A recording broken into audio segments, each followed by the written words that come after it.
Hi, folks. I'm Father Joe Grimaldi. You can call me Joe, and I'd like to welcome you to my podcast. But now, here's our host and friend, Ken Calvert. Hi, everybody. I'm Ken Calvert, and welcome to the Father Joe podcast. KC, the casual one, alongside the Father Joe Grimaldi. Nice to see you again. All is well, sir. Good to be here. I'm doing great. You look like $1 million. As a matter of fact, all green and wrinkled up. Okay. Can I borrow a couple of bucks from you? Hey, you're going to get a kick out of this because, as I like to do with you, I got on my computer, as Larry the Cable Guy would say. He's a comedian, by the way. He's a very funny guy. And so I got on my computer, and I was checking things out, things that bother Catholics when they go to Mass. You want to know the number one complaint of parishioners about Mass? I want to know, yes. I bet you do, but I think you already know. It's the length of the homily or the sermon. Yeah, you have to be careful. Once they start shuffling their feet, you know something's wrong. Mm-hmm. Didn't you once tell me that you also managed to have a look out there and see if they're looking at their watches? Definitely. You can feel, there's a certain sense that you feel that they're with you or not. How early on do you sense that, boy, they're starting to get it, or they're just not going to be with me on this one today? Well, after the first 3 or 4 lines. Really? Yeah, I do believe that because No I can kidding. tell that. Let me put it this way. I think there's certain things you have to go by when you're giving a homily. You have to make sure that you don't want to go more than 10 minutes. People can't handle more than 10 minutes. Okay? Good man. I'm going to go with the research in a second. I don't know what the research says, but well, I'm going to tell you. After 10 minutes, you can't do it. People start really getting antsy, and they want this thing to be over with. And so you have to make your point. You have to elaborate to a certain extent so that it becomes interesting.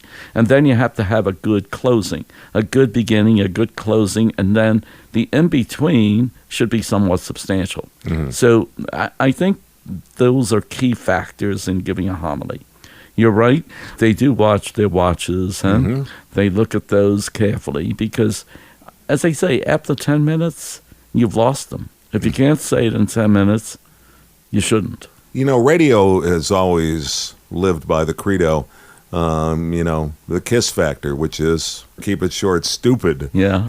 They would rather hear the music than hear you blubbering on and on and on. In my non-scientific but somewhat scientific research, this was just a forum that I went to, a Catholic forum. People tend to tolerate 8 to 15 minutes. After 15, they're basically gone. And there were a couple of people in this survey that said they changed parishes because the priest just decided to make the homily all about him. Apparently he thought he was quite the gifted speaker. Any thoughts on that? I do have some thoughts on that. All right. You run into real danger when you think that people are getting something from what you say because of your rhetoric or because of your way of delivering or because of what you're delivering. They forget that the Holy Spirit is what inspires others. If they're open to the Spirit, then they will be able to get something from what you say. But you should never think that, wow, it's because of me. If it's because of me, you're failing. It has to be the Holy Spirit speaking through me. But it's not me. Humor play a part of the homily? It does, like in anything else. I think it's important. It keeps people awake and alive and so on. It's difficult when you're dealing with, for example, this coming Sunday.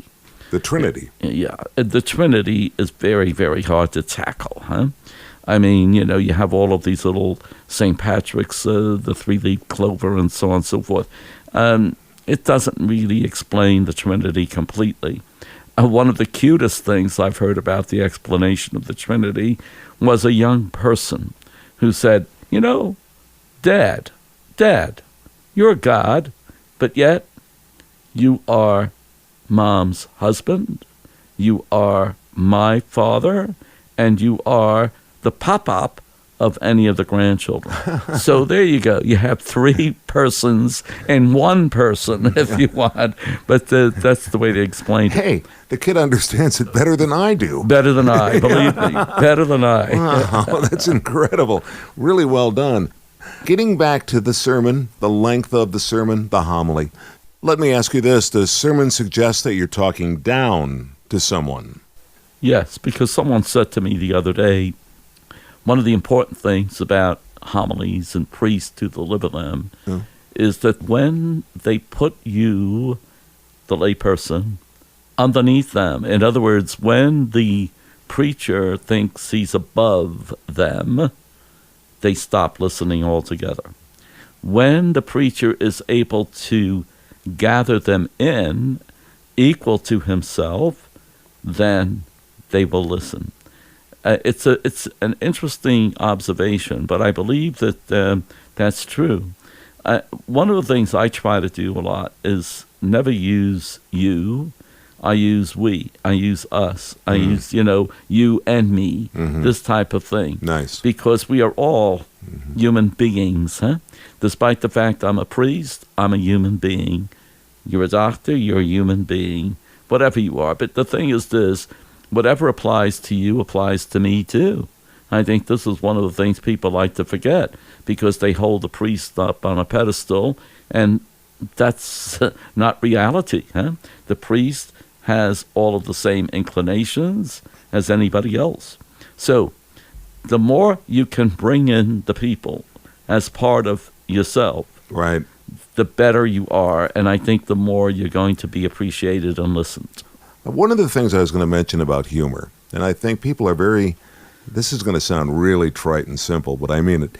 If you bring a little levity to it, you also allow people to sort of shift and move around and kind of just resettle a little bit. Whereas if it's very, very serious, you find yourself just like sitting there very quietly, like, don't disrupt anything. It's like the sneeze or the cough during the homily. You're like going, oh no, not now. I'm not sure I explained that correctly, but like if you tell a good joke up on the altar, people get a chance to sort of bend and, say, good one, move, shift, and all of a sudden relax and get ready for the next part of the homily.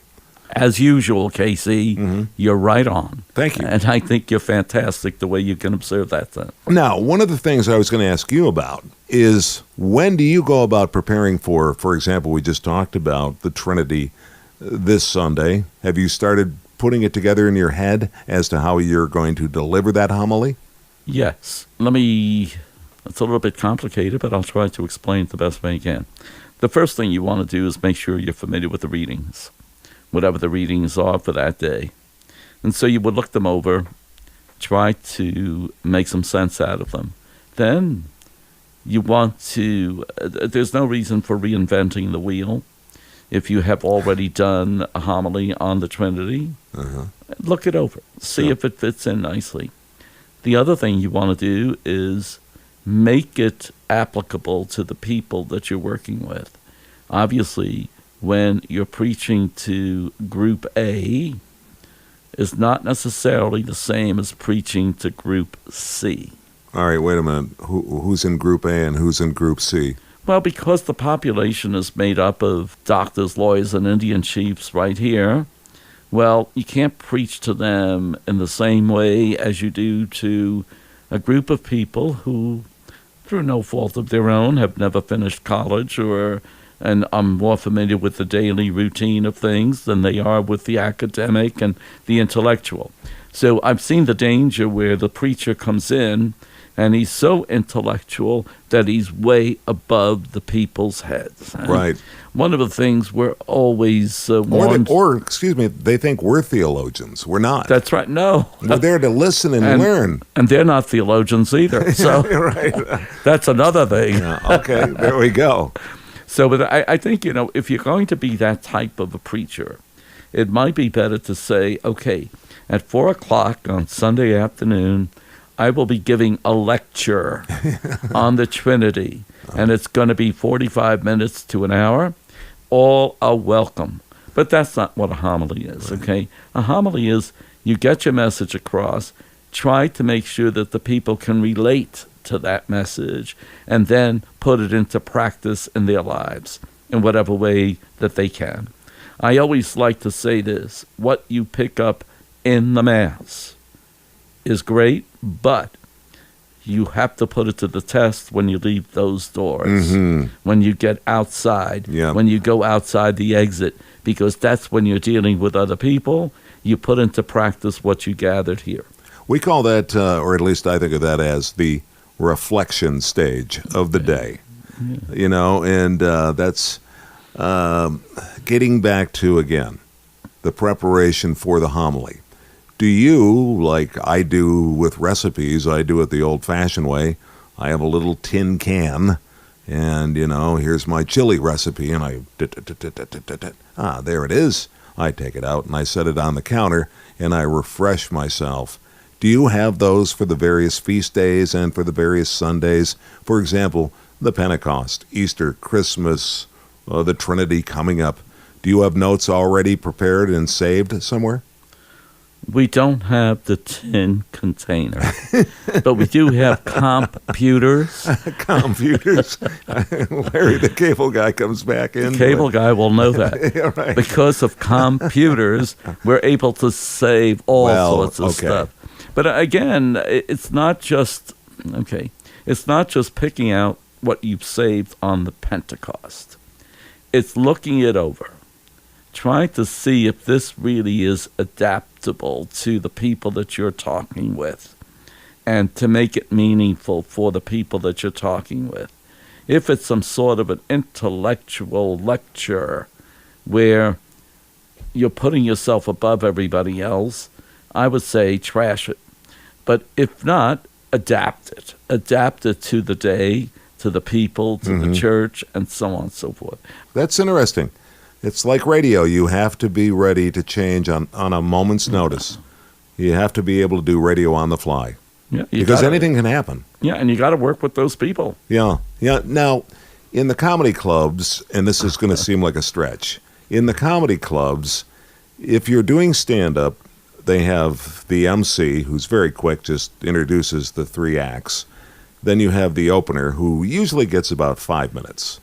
And he's just sort of there to get people to settle in and kind of get ready for a show. The middle act is usually pretty darn funny, but you never want to be funnier than the headliner. You never want to do that. No. You don't want to do that.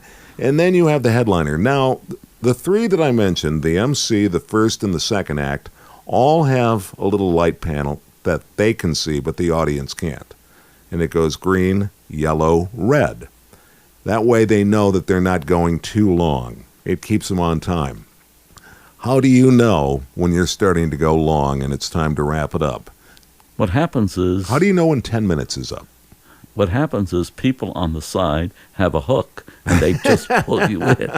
No. I thought that was called the staff, by the way, but we'll get to that another time. But in any case, how do I know? I don't have any scientific way of knowing. Mm-hmm. I just sense it.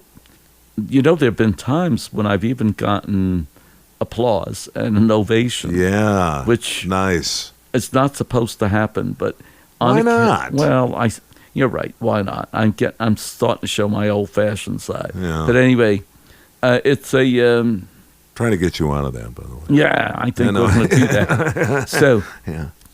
I think you sense that you're going on too long. Yeah. You're starting to repeat yourself, and this is where I think it's important for me personally.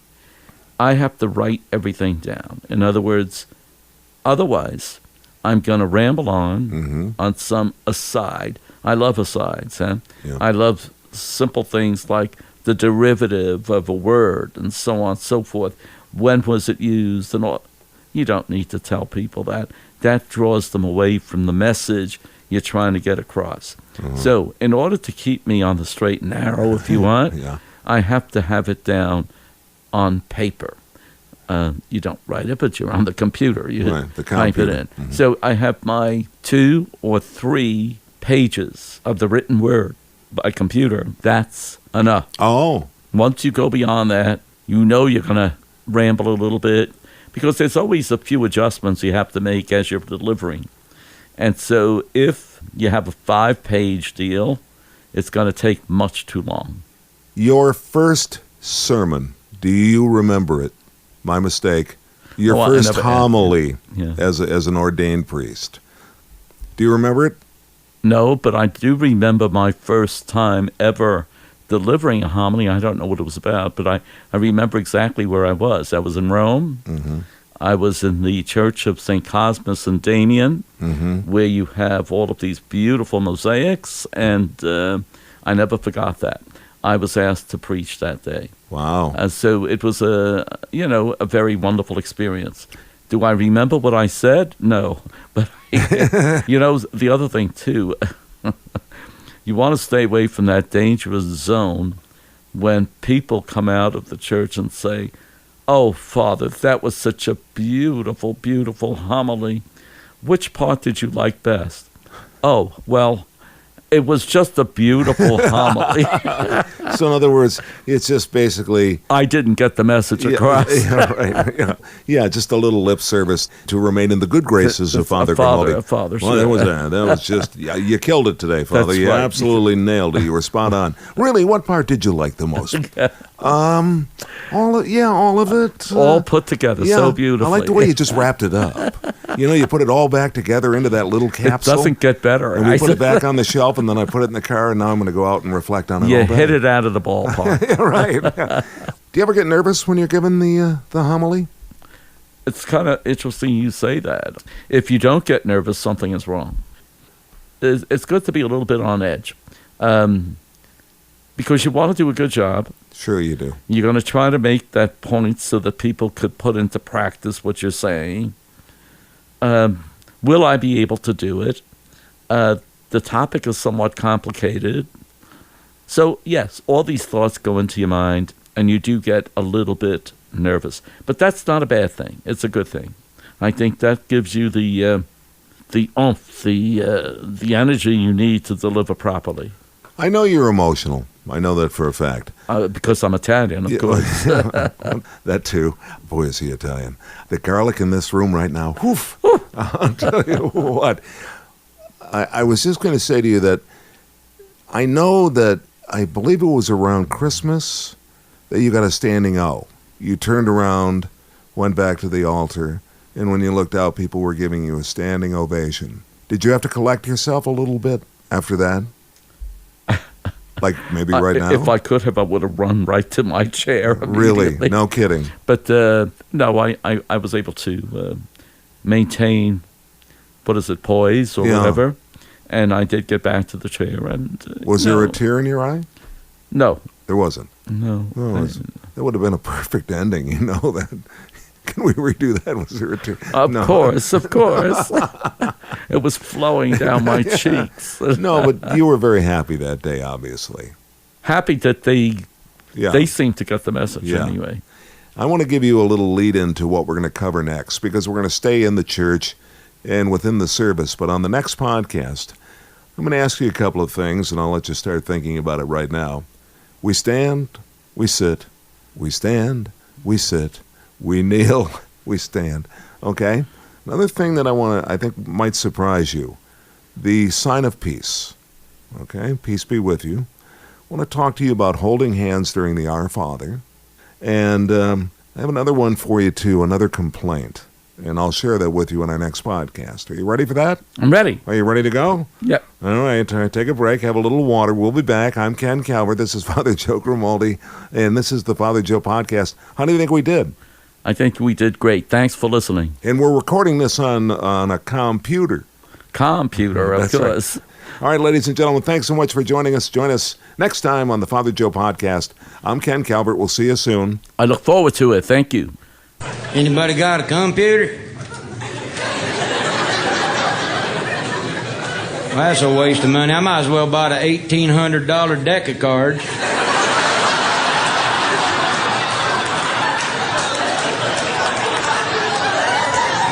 Yeah, all I do is play solitaire on that thing. This is Father Joe Grimaldi, and I look forward to seeing you next time on the Father Joe Podcast. If you have a question or a comment for the Father Joe Podcast, send it to fatherjoepodcast@gmail.com. That's fatherjoepodcast@gmail.com. Follow Father Joe on Twitter at Father Joe Podcast. The Twitter address again is at Father Joe Podcast. Please subscribe to the Father Joe Podcast on iTunes, Spotify, Stitcher, TuneIn, and soon on iHeartRadio. We also ask that you rate the podcast and feel free to leave a comment. And finally, if you have a friend that you think might enjoy the podcast, please pass it along. Thanks again for listening, everybody, and see you next time.